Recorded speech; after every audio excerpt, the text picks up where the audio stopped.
and welcome once again to the India Today Conclave, to a very special session that we have, Bulls in Our Memory Shop, debating heritage, history, and hubris. Rather intriguingly titled, but let me try and decode it in a way which is perhaps a little simpler. We live, ladies and gentlemen, in an age of contested legacies of historical figures. We are rewriting, reclaiming, reinterpreting history in a manner that only seems to further polarize society today.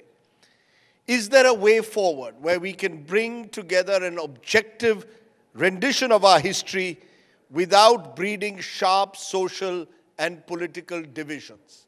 That's what we want to address today. And we have two eminent speakers who hopefully will try and demystify this topic for us. Vikram Sampath is the author of a two-part biography of Savarkar. The second part is just out. Historian and author. Dr. Vikram Sampath is joined by Dr. Shashi Tharoor, who is not just a politician, but I think at times would rather be first described as a Sahitya Akademi Award winner for his writing, including his most recent book, which looks at the issue of nationalism. So thank you both very much for joining us. And Shashi, let's kick it off straight with you by asking this question, which is often being asked: what are these fundamental fault lines that underlie contemporary history debates, history writing today?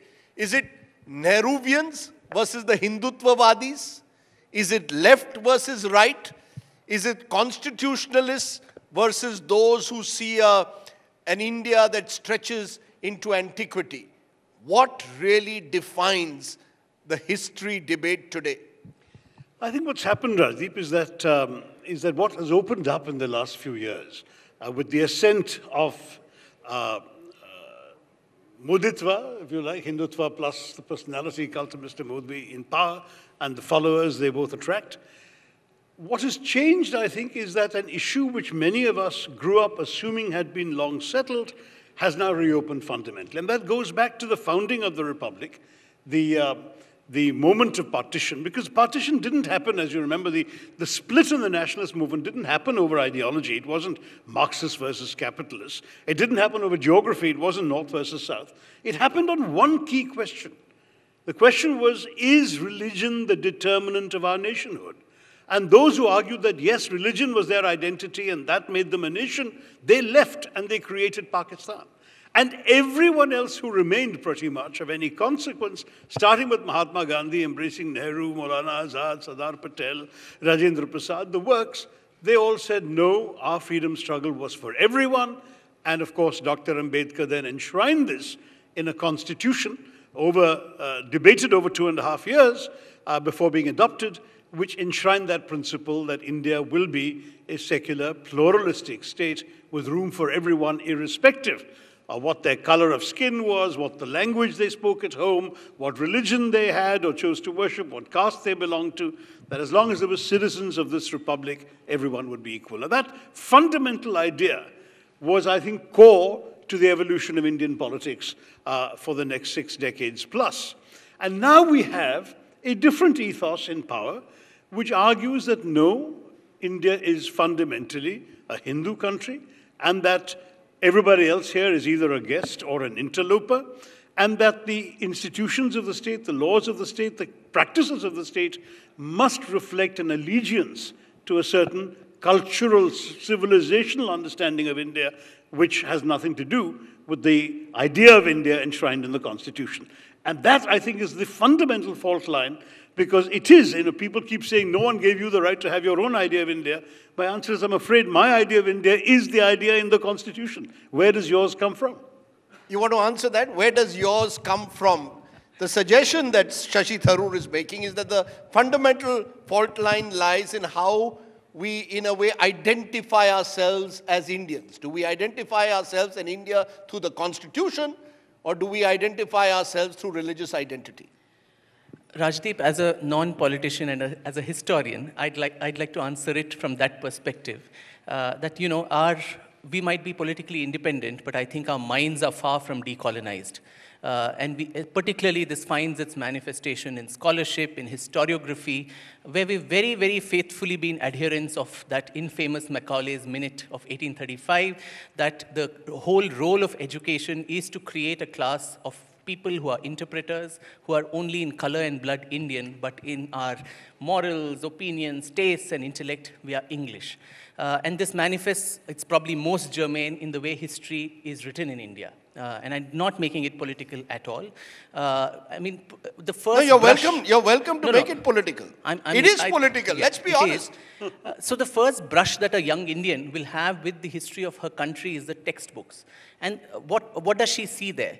The story of her country is almost shown in third person as though it belongs to some other nation. While it's not my case to argue that the role of history or historians is to generate pride and hysteria and jingoism and all of that, the converse also holds, that to denigrate your past, to feel a constant sense of apologia about it, I think that's been the bane of historiography, because sadly, even at the heights of the British Raj, you had space for nationalist historians, Jadunath Sarkar, Radha Kumud Mukherjee, R.C. Majumdar, V.K. Rajwade, so many of them, Bhandarkar, C.V. Vaidya. But then sadly, post-independence, and I think the Congress party unwittingly gave away that space of historiography to the stranglehold of Marxist historians. And in a discipline like this, which thrives on multiplicity of views, which thrives on dissent, discussion, debate, differences of opinion, healthy discussions, I think the thraldom with which academic historiography, I'm talking of, which has been largely controlled by a clique of what we would call as leftist historians, I think it's distorted history and created several fault lines. I'll just state one or two. The story of India is a story of invaders. From their perspective, we've not reclaimed that. So a young person, again, who reads the story of India, it's a long litany of invasions, starting from that myth of the Aryan invasion theory, to a series of battles that we have lost. We're a nation of losers, it seems, to most people. That the very fact that we are around as a civilization shows there must have been some battles we also won, and the resistance that was put, which is curiously underplayed or subjugated in our history books.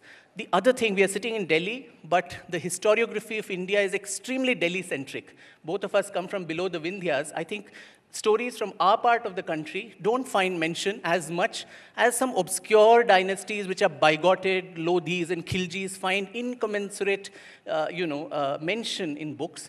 The Vijayanagar Empire or the Chola Empire, the Rashtrakutas, Satavahanas, Pallavas, the Travancore rulers, the Mysore Wadeyars, the Ahoms of Northeast, the Nagas, Tripuris, the rulers of Manipur. I think India needs to reclaim her history from Delhi. And these are these constant battles that keep happening in historiography, and also, a refusal to acknowledge the darker elements, the darker aspects of Indian history, particularly medieval India with Islamic invasions, trying to brush that under the carpet. American historian Will Durant had called the Islamic invasion of India as the bloodiest chapter of human history. But does that find a mention in our books in the way it should? We labor under this false assumption that talking about the truth will upset contemporary social issues. But dare I say that national unity or social cohesion cannot stand, the edifice of national unity or social cohesion cannot stand on the shaky and false foundations of whitewashed history. So face the truth in the eye. History worldwide offers these spaces to heal, to relive the past, get over it, make peace with it, move on. I think we've not done that. And that is one reason these battles keep happening, what we saw in Ayodhya, what we keep seeing all the time, these renaming of cities. These are a manifestation of that same idea that somehow someone is going to feel bad if you speak the truth.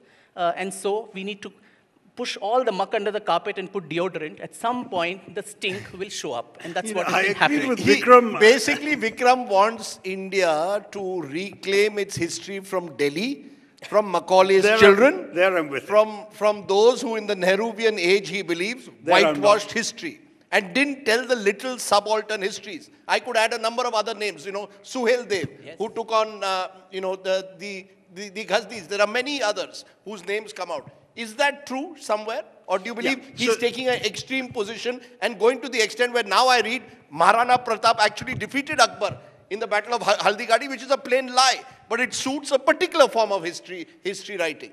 So this is precise. I'm with Vikram halfway. That is, much of what he said in the first half of his response, I agree totally with, and I have myself in my own way expressed the same concern that there's a whole lot of Indian history we've not been able to reclaim. I studied in Bombay, Calcutta, and Delhi, and I didn't learn a line about the Vijayanagar Empire, and even less about the Cholas, the Pallavas, and so on. Whereas, as Vikram points out, the smallest dynasties in Delhi, we learned by heart their dates. So there is certainly a Delhi-centric vision of Indian history teaching. But on the last part of what Vikram said, I have a profound disagreement. I think that what we have to look at is that when we came to independence, we really did not choose to be a mirror image of Pakistan. Pakistan used history to forge this rather intolerant idea. I've met Pakistanis who are horrified to realize that the history they read, there is even an excellent book by a Pakistani historian comparing the history that was taught in Indian schools up to the 70s and what was taught in Pakistani schools. Where in Pakistan it was all about hatred of Hindus, the glorious 5,000-year history of Islam in India, etc., etc., and essentially a denial of any syncretism. Whereas in India, history, and I know you don't fully approve of this, but history was pressed into the nation-building project, in the service of nation-building. And so there was a desire to elide over some of the more unpleasant details, destruction of temples, some of the horrors that happened, while at the same time stressing on the commonalities, the cooperation, the harmony that also featured throughout the same periods.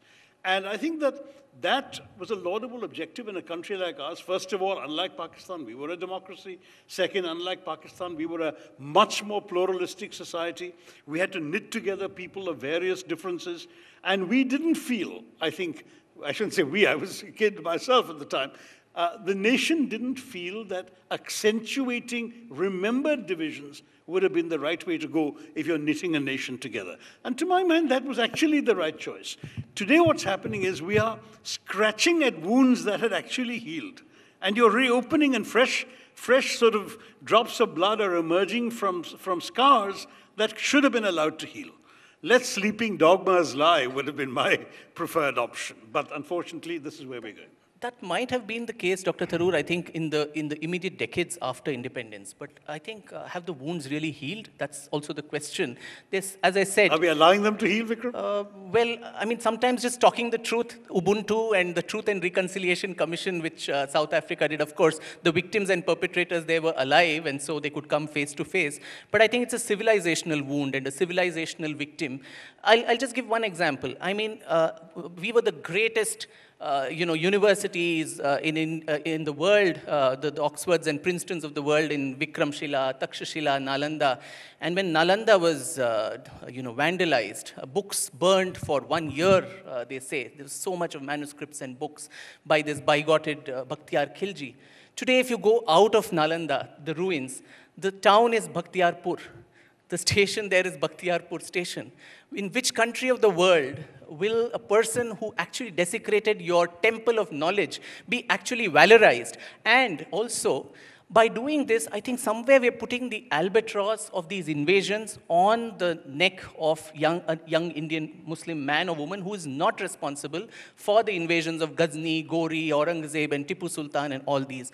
If, like in the morning, Mr. Arif Muhammad Khan was telling you, Rajdeep, that a Muslim need not represent a Muslim in parliament or assemblies. Similarly, you need not have an icon created for the community who belongs to the same community. You can have anybody else. But even if you want to have, Muslim icons for the community, you have a range of others, from Rahim to Kabir to Raskhan to Sant Shishunal Sharif to APJ Abdul Kalam to Mr. Arif Muhammad Khan. There's so many others. Why would you assume that talking about the atrocities of Aurangzeb or Tipu Sultan Khan or Ghazni is going to make the Indian Muslim feel very, bad about. Just 2 days back, you had Anas Haqqani who put out a tweet celebrating the fact that, they went to the shrine of the Mazar of Ghazni, Mahmud Ghazni, and also gloated over the fact that he crushed the Somnath idol. So are we not doing, in some way, putting that same seed of, separatism that we are trying to whitewash these invaders only so that you feel nice and you feel integrated into the society? I don't think that... Is it about whitewashing or is it about demonization? The moment a road is named after Aurangzeb or, you've got a city like Aurangabad, immediately remove it. So you're moving from whitewashing history, as you call it whitewashing that was going on, to now deliberately looking for those figures through whom you can demonize a community. So we seem to be moving from one extreme to the other extreme. Why should the community get Vikram, one demonized? second on that one, because it's a very important point.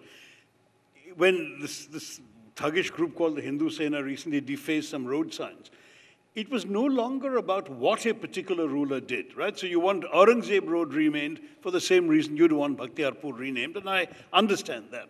But Akbar, I mean, there couldn't have been a greater example of the kind of ideal king in that particular period of time. And his was defaced, so the only thing that mattered is that he was Muslim. So they came and defaced the signs for Akbar Road, and I said, what do they even understand about history? What are they doing? So when you ask, rightly, why is today's Muslim feeling offended when Ghazni or Ghori are denounced? The answer is because it is instrumentalized to demonize them today. You talk to Muslims who have absolutely no affinity for Ghazni or Ghori, but they're the ones being aggressed.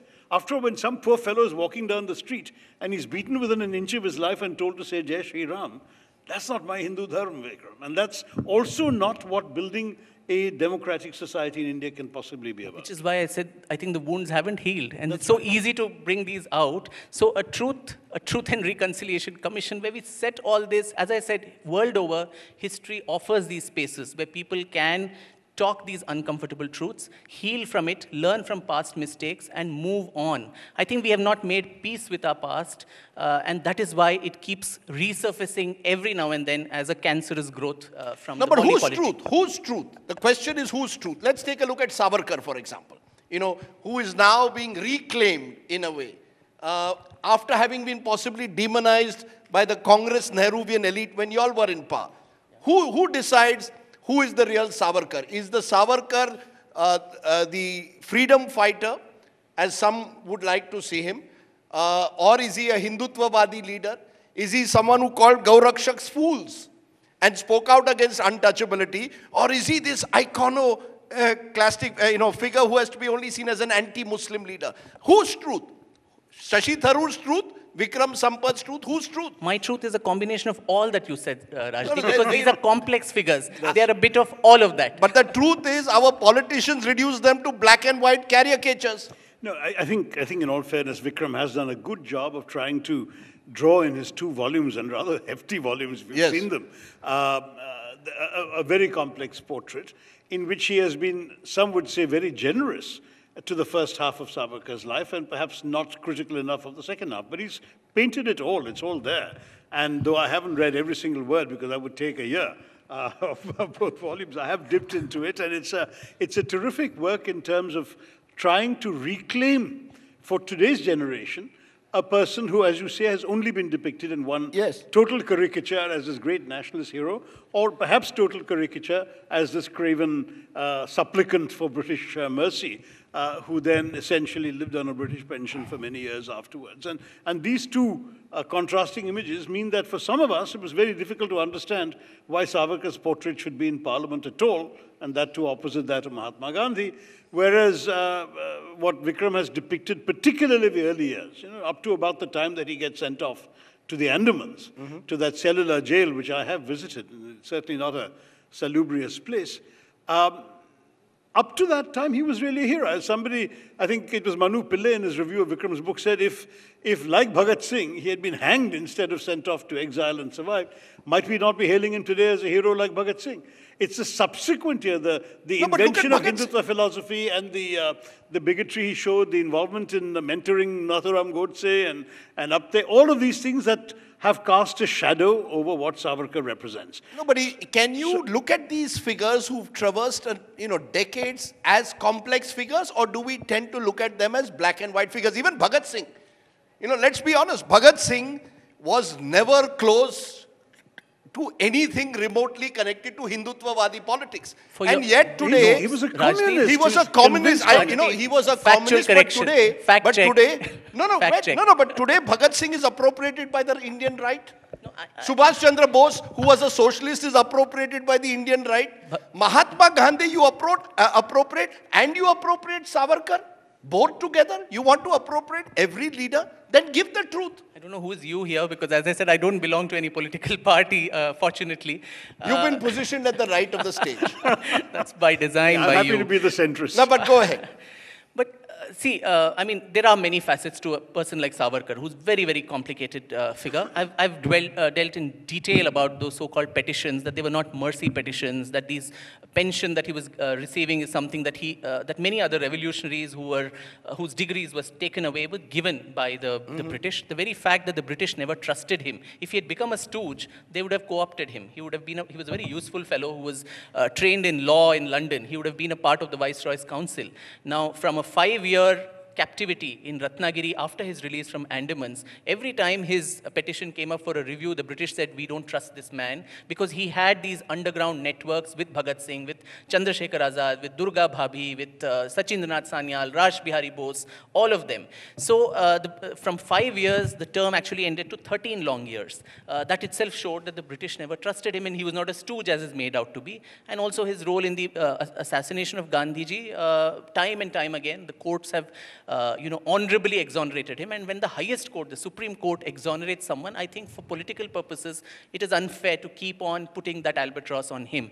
But be that as it... There's a new book out that does exactly that with new research. Well, maybe. But then, Dr. Tharoor, for 1.5 years, the Supreme Court appointed an amicus curiae, and someone of the stature of Justice Bobde, the former CJI, and Justice Nageshwar Rao went through the Mahatma Gandhi trial papers, the Justice Jivanlal Kapoor Commission report, and gave out a statement in 2018, just 3 years ago, that Savarkar's role in Gandhiji's assassination is not something that is up for review, and the courts have settled it. So I think somewhere we should put, dogs to sleep there, as you said. But, the fact, Rajdeep, is have these discussions. Today we are able to have this mainstream discussion on Savarkar.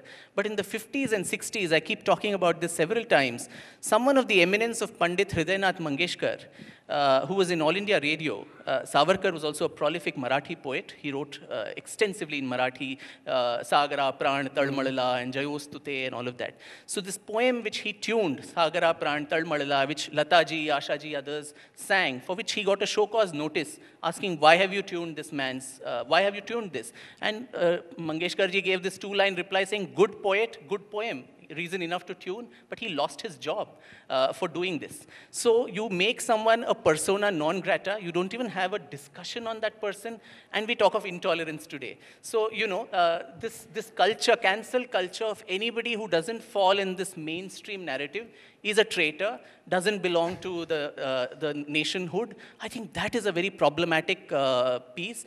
And Bhagat Singh too, Bhagat Singh published Savarkar's book on 1857, the 4th edition. In his jail diaries, the Hindu Pad Padashahi of Savarkar are noted down extensively. He's written eulogizing articles on Savarkar in the Matwala newspaper that Bhagat Singh brought out. So this connections between the revolutionaries, I think, is so understudied. That's another fault line in our history, where we have a very simplistic, linear, monochromatic narrative, a Richard Attenborough film of how India won her freedom. I think there are multiple stories, multiple narratives, multiple heroes and heroines, and the time has come in this Amrit Mahotsav that we kind of revisit those other voices and other, which are dying to be, I think, told and heard. Respond to that, Dr. Tharoor, that the years of the Congressification of our history, when the Marxists sort of, in a way, dictated what our history should be, is where distortion and, dare I say, intolerance also crept in. That there was an unwillingness to read possibly other multiple versions that perhaps existed of these same complex figures. For the longest time, even Bose was never really done justice in a way by the so-called Congress historians of the 50s and 60s. Well, I'm not sure that it's fair in a thriving democracy to imply that every historian followed a particular line dictated by the ruling party. I don't believe that was true. I think that, in fact, in some ways, some of the critiques of the Congress from the left were actually even sharper than perhaps what today we're seeing from the right. So I don't think it was a monochromatic approach. Having said that, I'm not going to speak in favor of intolerance. I wasn't aware of this episode of Pandit Hridaynath Mangeshkar, and I feel sorry that such a choice should have been made. No one is defending any of the excesses of the past, but this whataboutery is not a way of responding seriously to a discussion about today and tomorrow. You know, you talk about 2002 riots in Gujarat, what about 1984? Both were bad, yeah, but let's not acknowledge they were both bad, and let's talk about how do we prevent either from happening in 2021. That's the way in which we have to look at history if you are interested in building a modern, progressive, democratic nation. You're saying there's no space for whataboutery in our history debate? That's cheap debating, point scoring, you know. What about this, what about that? Okay, we are censoring people now, you censored people ago. We are arresting people now, you arrest in the emergency. Those arguments are not what the country ought to be about. They're not about what we should aspire to as Indians to see in our country. I am all for reclaiming forgotten voices, as Vikram says, on all sides, I might add. And I think that one of the very important things that you're overlooking in the slight demonization of Congress-era history writing is the very fact that people like Bhagat Singh, Netaji Bose and others were honored, maybe insufficiently according to some, were honored sufficiently that today we still speak of them with reverence. And these are people who obviously were demonized by the Brits up to 1947. And when you look at the fact that of course, Netaji has lots of roads and stadia and so on named after him everywhere. Bhagat Singh is an icon that everyone honors today. People don't realize he died in his early 20s. He was hanged at 21 or 22. And yet today he is one of the best-known Punjabis of all time in India, and somebody who is revered, rightly so, for the extraordinary intellect he had and the contribution he made to articulating India's aspirations for freedom. So it's not as if there was only one narrative. But let's agree, let's concede the point we need to allow other voices to come forward. What are these voices saying? And that's where I want to... If the voices are saying, you know, Muslims were bad 500 years ago, and therefore today's Muslims will have to suffer for it, and we will do this, and we will do that, and we will change this, and we'll change that, then I have a problem. I mean, I want to say, what are you doing to today's India? Why can't we focus on making a better India for all, Hindus, Muslims, Christians, the lot, instead of fighting these old battles? When Vikram says that the wounds have not healed, you're not allowing them to heal. That's my problem. Let them heal. Let them heal. I remember a conversation with Shimon Peres, the former president of Israel, in Davos. This is more than 20 years ago. We were having dinner. It was a casual conversation. Now that he's passed away, I can reveal it. And he said to me, I hate history. I said, what? I said, history is my subject. What are you telling me, sir? He said, no, I hate history. I don't want my grandson to study history. I said, why? He says, the history only is going to make him dwell in the past, in real or imagined wrongs. I want him to focus on the future. Let him study technology. Let him study computers. I don't want him to study history. Now, this is from Israel, which is steeped in history. But I'm just saying, here is the kind of attitude that a modern, forward-looking state is seeking to encourage. And we, having encouraged it, having talked about science and IITs and AIMS and the race to space and all of that, we are now once again slipping back into using history as a battle axe to fight the imagined wrongs of today. You know, for example, I'd lose my job, Dr. Tharoor, if history doesn't become you won't lose your job. No, I wonder whether history as history you should write. I'll read you. No, but history for today's political misuse is what I have a problem. No, I wonder whether history has always been the handmaiden of the ruler. It's nothing very special or unique that's happening now or today. I think time and time again it's the victor who writes the story, and that African saying that goes that Chinua Achebe's famous line. Yes, yeah, until the lions have their own storyteller, it'll always glorify the No, but look at it, hunter. Look at it, Vikram, Dr. Tharoor, August 14th. In this Amrit Mahotsav year, the Prime Minister of the country says it should be looked at as Partition Horrors Remembrance Day. Do we want to rekindle the scars of the past, or do we want to look ahead? I mean, this is where it comes to it. Whether our politicians of the time are selectively interpreting history to suit their political ends. Rajdeep, I think it was philosopher George Santana who had said, those who cannot remember the past are condemned to repeat it. George Santana. Yeah, and so 2 million people dead, 15 million or so displaced, one of the largest displacements in human history, in at least the recent times. As I said, I don't know the political motivations of what might happen of that. But world over, when you have Holocaust museums, are they all celebrating the Holocaust? When in Israel, in Germany, or in the US, when people go to the Holocaust museum and see those horrors, even now, of what happened in those gas chambers, are they celebrating Hitler? Or is it a reminder that history gives to you that these excesses should never happen again?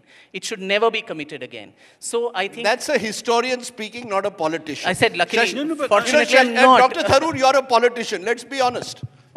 What is Partition Remembrance Day about? Remembering the horrors of partition. Well, I think I was probably the first to tweet against this declaration by the Prime Minister that it should be marked as Partition Horrors Remembrance Day, because it seemed to me targeting specifically these healed wounds and scratching them. But having said that, I'm all in favor of memorializing what happened in partition. There's a very good partition museum in Amritsar. Let's have more. I mean, I've talked about memorializing the atrocities of colonialism.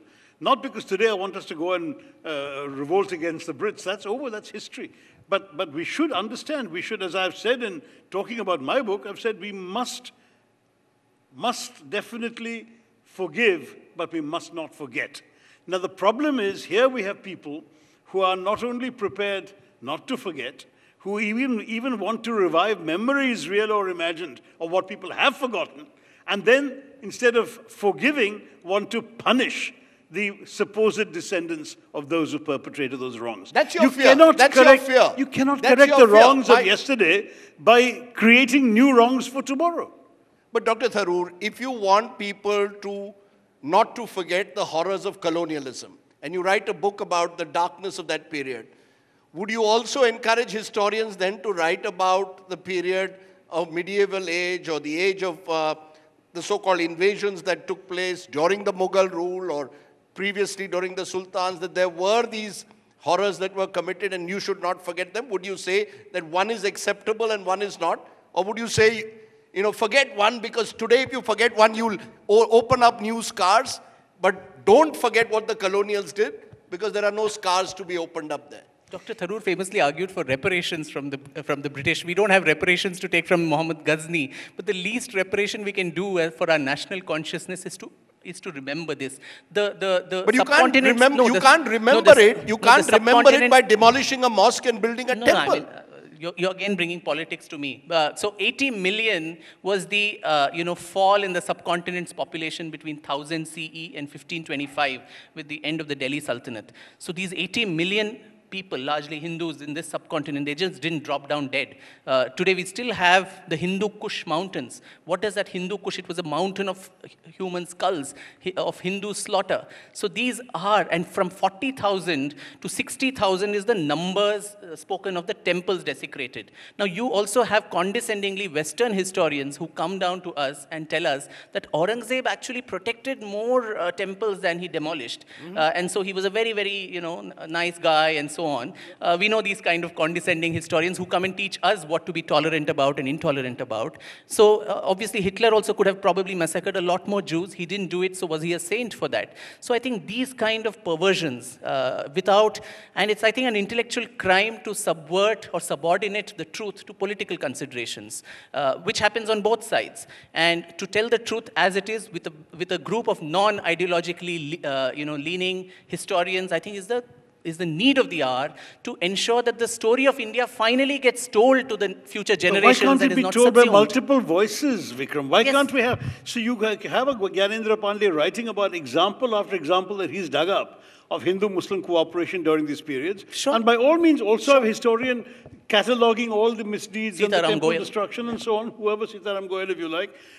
Let them both be there. My That's point not is, allowed, no, but Dr. at the Tharoor. moment That is you've the got a problem. situation where one point of view is in power and is imposing that point of view in everything from school textbooks in the states where they're ruling, down to the official national, I mean, even talking about this Horrors Remembrance Day is a very clear demonization Honestly, of one community. on social media, I think this government's so-called supporters would actually castigate the government that they're not doing enough to change the textbooks, because in 7 years in power, and you had a former HRD minister who said we take pride in not a single line of the textbook has been changed. So I don't know what... No, for example, one minute. We now have a filmmaker, Mahesh Manjrekar, who wants to make a film on Godse.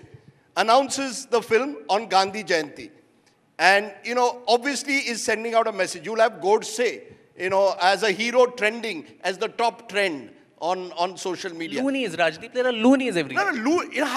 Isn't there a mainstreaming and a normalization of these loonies somewhere? I mean, who is a loony and who is not? Some of these loonies are in power. Some of these loonies are our MPs. I mean, how long are we going to call them loonies? We've had some MPs actually saying they wanted statues of Mahatma Gandhi replaced by statues of Godse. So it's not, Radhi was quite right, there is definitely a mainstreaming of points of view that would not have been considered, respectable to utter even behind closed doors. But to credit where due, I think the Prime Minister himself came out and said he would never forgive the concerned MP from Bhopal who made those statements or whatever. But she was made an MP before, when she was made an MP, she had already made statements about Godse. My point is, the moment you make her an MP, you're effectively saying, it's okay, as long as you can win an election, you can say what you want, you can valorize Godse and demonize Gandhi. But Dr. Tharoor, on the flip side, this is about, at one level, competitive intolerances about the use of power. Take a look at in your home state of Kerala. Political controversy brewing over the inclusion of the works and thoughts of RSS ideologues like Golwalkar, Savarkar, Deen Dayal Upadhyay. And Balraj Madok. And Balraj Madok. I don't know where Madok fitted into that. And there's a huge outcry. So the left is equally intolerant. Nobody, why should I not know about Savarkar or Golwalkar? Exactly. Why can't there be history which is with multiple voices, read in an objective manner, non-ideologically? Is that at all possible? Or are we too hyper-polarized now to even appreciate it? People, somebody sent me a message when I said that I have Vikram on the show. Oh, he's the person who's whitewashing Savarkar for a new India. So you see, we seem so hyper-polarized at the moment. And he's not even read Vikram's book. So my point would precisely be this: let's have multiple voices. I supported the proposal to include these RSS ideologues in the syllabus because it is only by reading them and understanding their thinking that you can decide where you stand in relation to them. Will your party leadership support you on that? No. Or you'll be once again ostracized? Look at that bad boy Shashi but Tharoor. I've already taken my public stand and I was isolated. But the point you were isolated by your own party. But look, I'm somebody who has quoted extensively from Savarkar and Golwalkar in my writings. So how can I deny others the privilege of reading the same sources that I read? From my point of view, I don't agree with them. But it's only by reading them that I know that I don't agree with them. So you cannot and should not deny college students, university students, the right to be exposed to a wide variety of views and come to their own conclusions. That applies to history, that applies to ideas. That's what education is supposed to be all about. It's to give you the equipment intellectually to discern, according ultimately to your own value choices, if necessary, your own ideology. I believe that it was wrong, and in the end, they have indeed proscribed those texts. I believe it was wrong to do so, and I have no hesitation in saying I'll stand up for academic freedom and intellectual freedom against even the sort of ideologues on my own side of the fence, because I genuinely believe in having as wide a range of materials, sources, and information. As I said to Vikram earlier, let's have both views about the same period. Let's read them. And that's not just both views. There are multiple views about many periods of Indian history in which there's not just one conclusion. The intelligent reader and the intelligent student should be exposed to and have an opportunity to see what everyone is reading, writing, arguing, and then make their own minds up. But then we'll have a better informed citizenry. But is that possible? I ask you that, you're looking at an ideal situation where academic freedom, intellectual freedom exists. But it doesn't, in the hyper-polarized society where people are getting so sharply divided, them versus us, is it possible? Are we living in an illusory world, Dr. Tharoor, where it is simply not possible anymore to have these debates without polarizing society even further? That's only because the ruling powers and the ruling establishment appear to have taken particular sides in this debate. If the government stayed out of the debate, if the government and the ruling party and their entire panoply of power, influence, media influence, all of that comes with it, if they stood back and said, let this be discussed amongst intellectuals, amongst historians, amongst journalists, that, I think, would be fine, and we can have all these views. I would love to read more of Vikram and read more of leftist historians. How does it matter? It's when the government has one point of view that appears to be the one that they are railroading to the consciousness of Indians that everyone gets alarmed and says, here, you're polarizing the country. Sorry to say whataboutery here, but that's exactly what would have been said 25 years ago when you were in power. True. You see, that's the problem. True. I was happily at the UN, so don't say true. You, but I take your point. Dr. Tharoor is in a magnificent minority, who believes in this open-mindedness. That, as I said, history is a handmaiden of the ruler. So in the past, when ICHR was created and so on, I spoke about how even during the British time, you had space for an alternate view. Whereas, post-independence, it's a paradox that we do not have these alternate views to thrive. I mean, careers have been destroyed, fellowships denied, so many stories like this, only because you didn't toe a particular line. So every dog has its day. So some people are now looking back and saying, it's our time now. You can't grudge them that, saying, now we have to be fair to everybody and so on. Where were these virtues 20, 25 years ago? So now, in fact, as I said, people who are supportive of this government actually berate it for not doing enough to actually bring a civilizational consciousness or something, statement of history. So, in fact, they get the stick, I think, on both sides. No, but it's got to be high quality. Let's be honest. And so, part of the problem is it's not just about junking the past. It's if you're going to rewrite history. Yeah. Please ensure that you do it with some element of integrity and quality. So I ask you, therefore, between so-called secularizing history and communalizing history, is there a middle ground that we can find? Truthifying history, I guess. That is the truthifying history. Truthifying. You're calling it truthifying history. Truthifying Indian history and let people read what is the truth. However inconvenient it is, let us stare it in the face. Let's just get done with it. I think we have a very, very troubled past. And since, as I stated again, since we've not made peace with it, we will keep having these fissures emanating all the time, whether it is in Ayodhya, whether it is in some other place. If we had settled these for good, I think the problems would not arise. Dr. Tharoor? In one of my novels, Riot, I have a character, a foreigner, an American, saying to the Indian characters, the problem with your country is you have far too much history for you to be able to consume it. I mean, it's overflowing. You're all busy using history as a battle axe to hit each other with. And this character is somebody who's trying to sell a popular beverage in India, and he says, I don't care about your past. I'm only interested in your future and increasing my sales here. You guys should be thinking about the future too. And frankly, I have some sympathy with that point of view. I love reading history. I've enjoyed writing it as an amateur. I don't claim to be a historian as Vikram is. But I would say that history should belong to the past and to multiple understandings of the past. And Vikram says the truth. So if you look selectively at only the rape, the pillage, the destruction of temples, the forced conversions, you have one kind of truth about that period in northern India in particular. If you look only at incident after incident of Hindus going and worshipping. For example, Ghazi Mia in Bahrain is this fellow who was a Muslim warrior who's revered as a Hindu saint today.